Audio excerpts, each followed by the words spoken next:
বাংলাদেশ ও ভারতের সম্পর্ক একটি ঐতিহাসিক ও বহুমাত্রিক সম্পর্ক। স্বাধীনতার সময় থেকে শুরু করে বর্তমান পর্যন্ত দুই দেশেই নানা সময়ে একে অপরের পাশে দাঁড়িয়েছে, কিন্তু সাম্প্রতিক সময়ে বিভিন্ন কারণে এই সম্পর্ক কিছুটা শিথিল হয়ে পড়েছে। প্রশ্ন এখন, কবে আবার স্বাভাবিকভাবে দুই দেশের যোগাযোগ ও সহযোগিতা মূলক কাজ শুরু করবে? বাংলাদেশি নাগরিকরা দীর্ঘদিন ধরে ভারতে যাচ্ছেন চিকিৎসা, পর্যটন ও ব্যবসার কাজে। প্রতি বছর লক্ষাধিক বাংলাদেশি কলকাতা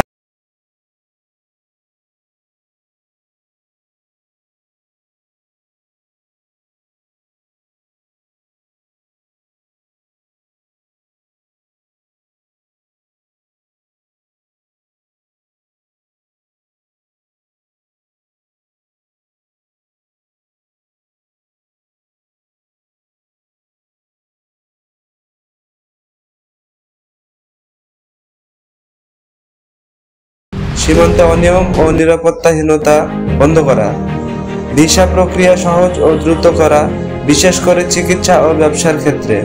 যৌথ অর্থনৈতিক ফোরাম, ট্রেড এক্সপো ও বিনিয়োগ মেলা আয়োজন। সাংস্কৃতিক ও শিক্ষা বিনিময়ের মাধ্যমে জনগণের মধ্যে আস্থা তৈরি করা। ভ্রমণ পিপাসু মানুষ চান কলকাতার ভিক্টোরিয়া মেমোরিয়াল, দার্জিলিংয়ের পাহাড় কিংবা আগ্রার তাজমহল ঘুরে দেখতে। হাজারো রোগী আশা করছেন আবারও সহজে ভারতের হাসপাতালগুলোতে যেতে পারবেন চিকিৎসার জন্য, আর ব্যবসায়ীরা অপেক্ষায় আছেন আমদানি রপ্তানি বাড়ানোর নতুন সুযোগের।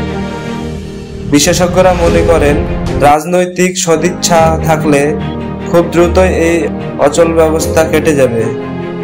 দুই দেশের সরকার যদি আলোচনায় বসে সঠিক সিদ্ধান্ত নেয়, তবে বাংলাদেশি নাগরিকরা আবারও সহজেই ভারতে যেতে পারবেন। এতে শুধু দুই দেশেরই সরকার নয়, উপকৃত হবেন লাখো সাধারণ মানুষ।